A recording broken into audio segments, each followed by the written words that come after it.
He raised his glass and smiled as though he'd built an empire alone. My sons, I owe everything to them. My daughter? He paused, feigned a sentimental laugh. Never quite fit. The audience chuckled, clapped. My mother forced a smile.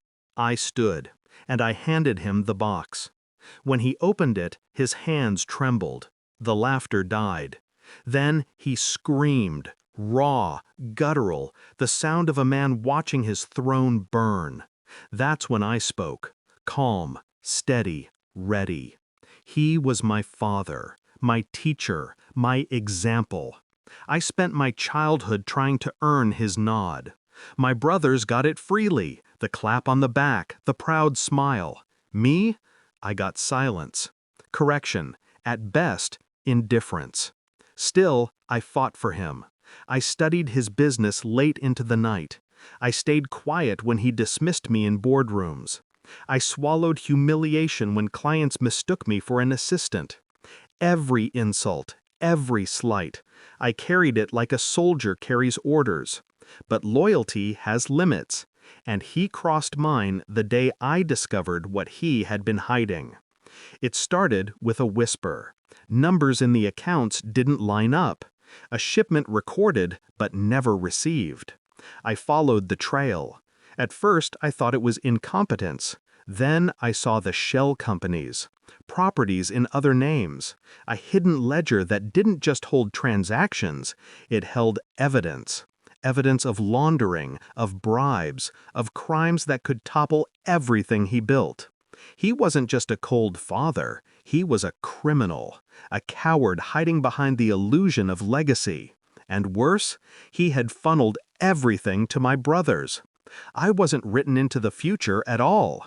My inheritance wasn't silence, it was erasure. That was his betrayal. I didn't scream, I didn't cry.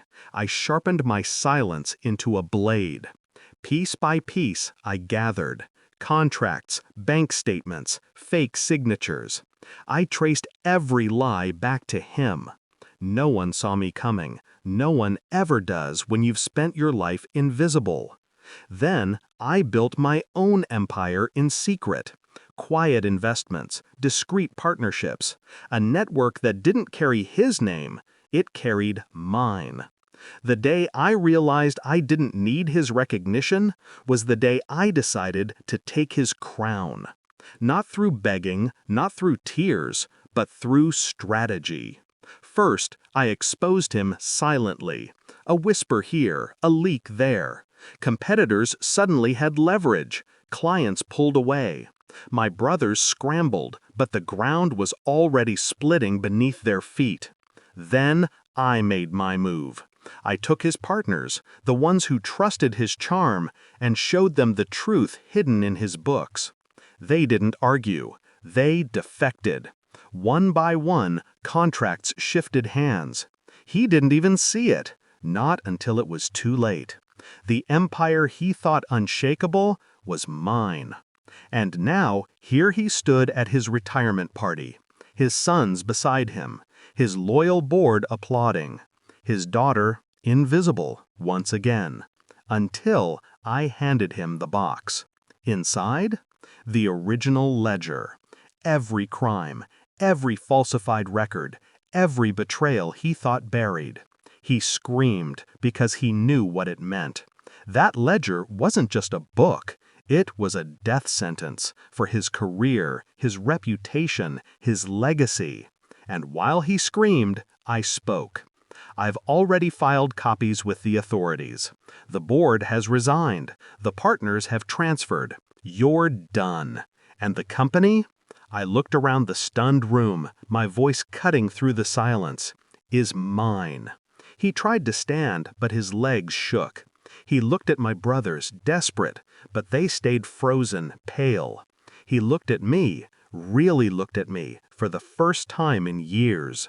But this time, I didn't need his recognition, because I had replaced him. Not as a daughter begging for approval, but as the heir he never wanted. The heir who took everything. When I walked off the stage, applause didn't follow. Silence did.